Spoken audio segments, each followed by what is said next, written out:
छोटा सा घर था जिसमें एक गरीब किसान श्यामू और उसकी पत्नी विमला और 2 बच्चे पायल और मुनु थे। दिवाली की तैयारियों की बातें कर रहे थे। अरे भाई, अब की बार हम खूब पटाखे फोड़ेंगे और बहुत सारी मिठाई खाएंगे। कितना मजा आएगा ना? हाँ, तुम सही कह रहे हो। मैं भी रॉकेट उड़ाऊं। मुझे रॉकेट उड़ाने में बहुत मजा आता है। श्यामू ये सब सुनकर बहुत दुखी होता है और निराश होकर विमला से कहता है, देख रही हो विमला, इस बार दिवाली कैसे मनाऊंगा?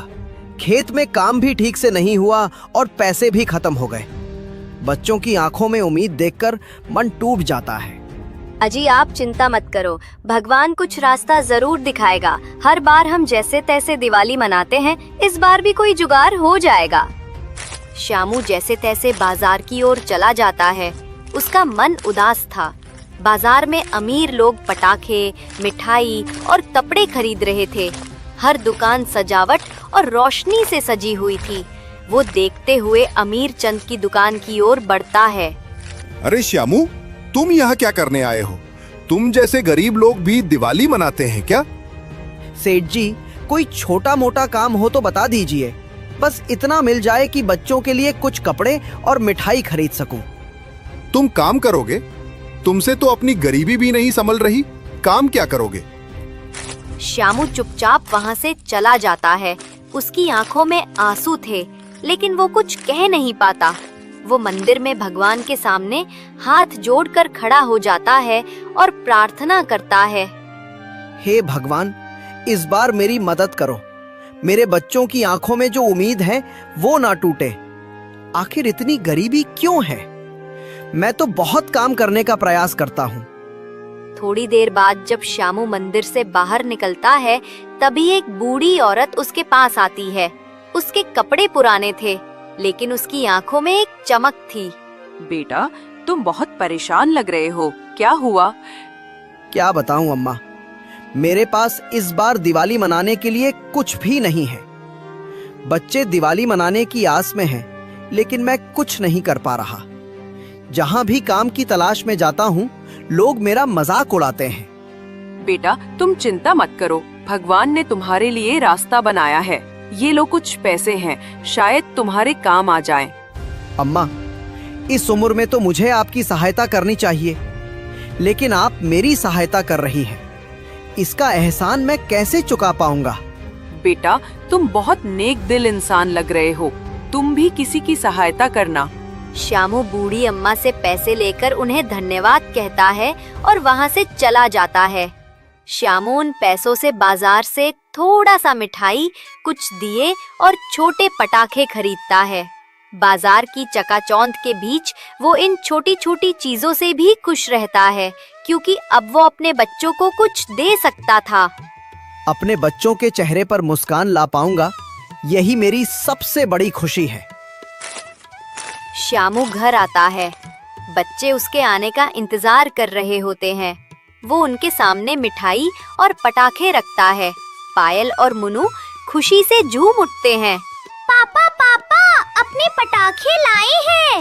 अब हमारी भी दिवाली होगी। अब हम लोग सभी की तरह पटाखे फोड़ेंगे और मिठाई खाएंगे। देखो पायल, बच्चों की खुशी ही हमारी असली दिवाली है।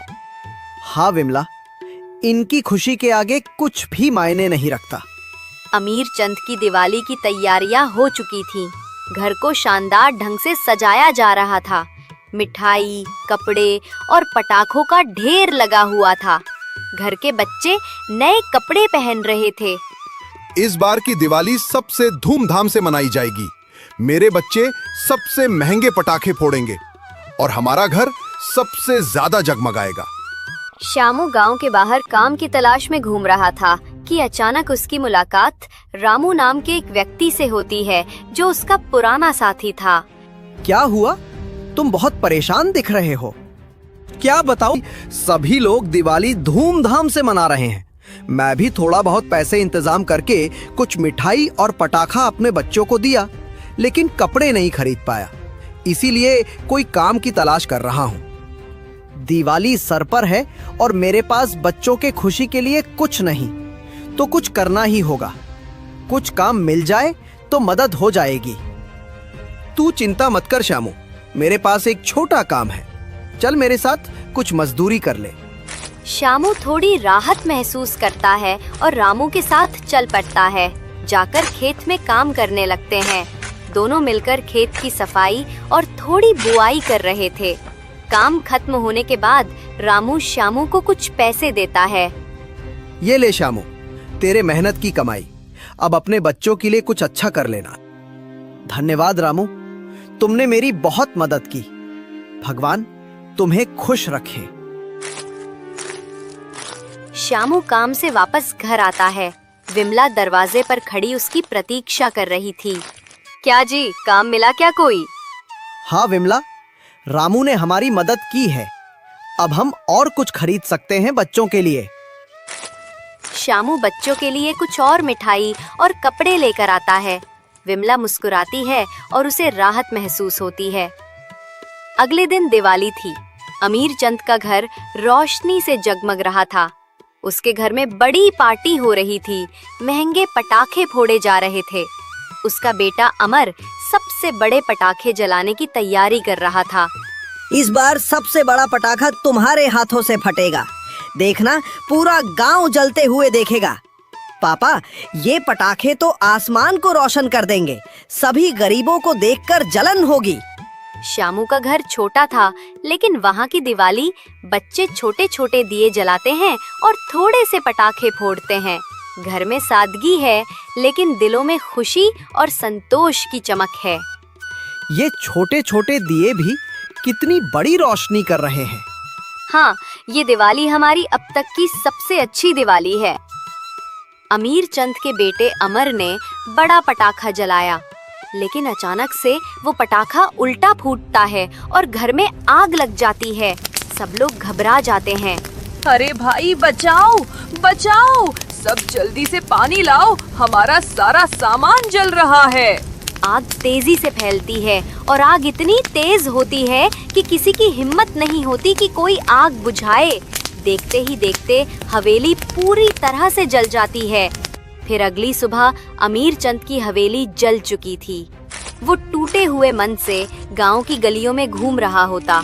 उसके कपड़े गंदे हो चुके थे और चेहरा मायूस हो गया था। मेरे सारे पैसे, सब कुछ खत्म हो गया। हे भगवान, मेरे साथ ये क्या हुआ? मैं तो बर्बाद हो गया। श्यामू अपने घर के बाहर बैठा ही था कि तभी अमीर चंद वहाँ आता है। उसका चेहरा मायूसी से भरा हुआ था। श्यामू, मुझे माफ कर दो। मैंने हमेशा तुम्हें नीचा दिखाया, लेकिन आज मेरी असली हालत देखो। सब कुछ जलकर खाक हो गया। सेठ जी, दिवाली केवल पैसों से नहीं, बल्कि दिल की खुशी से मनाई जाती है। आप चिंता मत कीजिए, सब सही हो जाएगा। हम सब मिलकर अगली बार दिवाली मनाएंगे। श्यामू और अमीर चंद के बीच दिलचस्प संवाद होते हैं। श्यामू की मदद से अमीर चंद अपनी गलतियों को पहचानता है। अमीर चंद श्यामू के घर के सामने खड़ा होता है और श्यामू ने उसे अंदर आने के लिए आमंत्रित किया। अमीर चंद घर में सादगी और शांति को देखकर हैरान होता है। श्यामू, तुम्हारा घर कितना छोटा है, लेकिन इसमें कितना सुख और शांति महसूस हो रही है। सेठ जी, खुशी दिल की होती है। जहाँ प्यार और संतोष होता है, वो महल से भी बड़ा लगता है। अमीर चंद घर के अंदर बैठा था, तभी विमला चाय लेकर आती है और अमीर चंद को आदर से पेश करती है। अमीर चंद को अपने परिवार की याद आती है, लेकिन उसके चेहरे पर एक हल्की उदासी होती है। मेरे बच्चे तो इतने ऐशो आराम में पले हैं कि उन्हें छोटी चीजों की कद्र ही नहीं। तुम्हारे बच्चों में वो खुशी है जो मैंने कभी अपने घर में नहीं देखी। सेठ जी, खुशी दिल से आती है, ना कि चीजों से। सभी लोग खुशी से चाय पीते हैं और खुशी खुशी अपना जीवन बिताने लगते हैं। रामनगर गांव में एक बहुत ही घमंडी सेठ रहता था। खेतों में किसान काम करते थे। सभी गांव के लोग बहुत बुरी तरह अपना जीवन बिता रहे थे, क्योंकि उसी गांव में एक बड़ी हवेली थी जो गांव के सबसे अमीर आदमी सेठ प्रेमचंद की थी। सेठ का नाम पूरे इलाके में घमंड और कठोरता के लिए मशहूर था। वो सभी किसानों को बहुत सताता था। क्या तुमने सुना है? सेठ प्रेमचंद ने फिर से गरीब की जमीन हड़प ली है। उसकी हवेली दिन ब दिन बड़ी होती जा रही है। हाँ भाई, अब कोई क्या कर सकता है। सेठ के पास तो सब कुछ है, पर दिल नहीं। उसने कभी किसी की मदद नहीं की, बस अपनी संपत्ति बढ़ाने में लगा रहता है। सेठ प्रेमचंद अपनी विशाल हवेली के अंदर चारों तरफ नौकर चाकर लगा रखा था। महंगे सामान से घर सजा हुआ था। सेठ सोने की कुर्सी पर बैठा आराम कर रहा था। उसके सामने कुछ कागजात रखे हुए थे जो जमीन के सौदे से जुड़े थे। सेठ अपने बड़े सांड से कहता है, देखो, एक और सौदा मेरे पक्ष में आ गया। ये गरीब लोग सोचते हैं कि वे मुझे चुनौती दे सकते हैं। मेरी ताकत और दौलत के आगे तो ये कुछ भी नहीं है। सेठ जी, आपने इस गांव में जितनी संपत्ति जुटाई है वो किसी ने सपनों में भी नहीं देखी होगी। आप सबसे बड़े हैं। मैं ही इस गांव का राजा हूँ। मेरे बिना यहाँ कोई सांस भी नहीं ले सकता। अगर कोई मेरे खिलाफ आवाज उठाई तो उसका सर कलम करवा दूंगा। गांव के दूसरे छोर पर एक साधु का आगमन होता है। साधु रघुनाथ स्वामी नामक। वे एक सिद्ध तपस्वी थे जो अपनी आध्यात्मिक शक्तियों के लिए जाने जाते थे। वे गांव के मंदिर के पास बैठते थे और ध्यान में लीन हो जाते थे।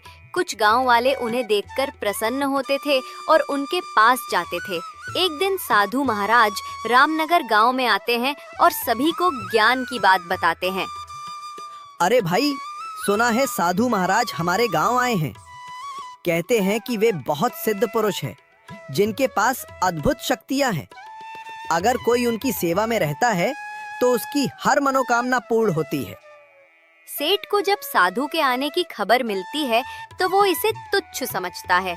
उसे साधु महात्माओं में कोई रुचि नहीं थी। ये साधु सन्यासी आते जाते रहते हैं। ये सब अपने स्वास्थ्य के लिए लोगों को ठगते हैं। मुझे तो इन्हें देखकर हंसी आती है। मैं किसी साधु से मिलने नहीं जाऊंगा। मैं खुद इस गांव का भगवान हूँ। मुझे किसी के आशीर्वाद की जरूरत नहीं। गांव में प्रवचन चल ही रहा था कि सेठ वहां आता है। सेठ को ये सब देख और भी गुस्सा आता है। वो साधु के प्रवचन को चुनौती देने का निर्णय करता है। मैं देखता हूँ ये साधु मुझे क्या सिखाएगा। मेरे पास इतना धन है कि मैं किसी को भी खरीद सकता हूँ। साधु को भी नहीं छोड़ूंगा। सुना है आप बड़े सिद्ध पुरुष हैं, लेकिन क्या आपकी सिद्धि मेरी दौलत से भी बड़ी है?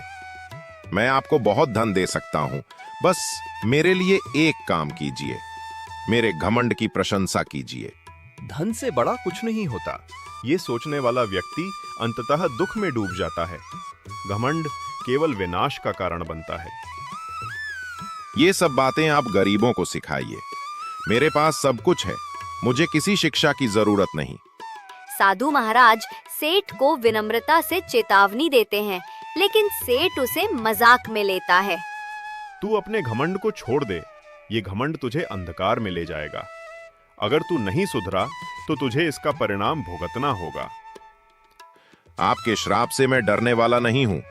मैं हमेशा से राजा हूं और रहूंगा। अब क्रोधित हो जाते हैं।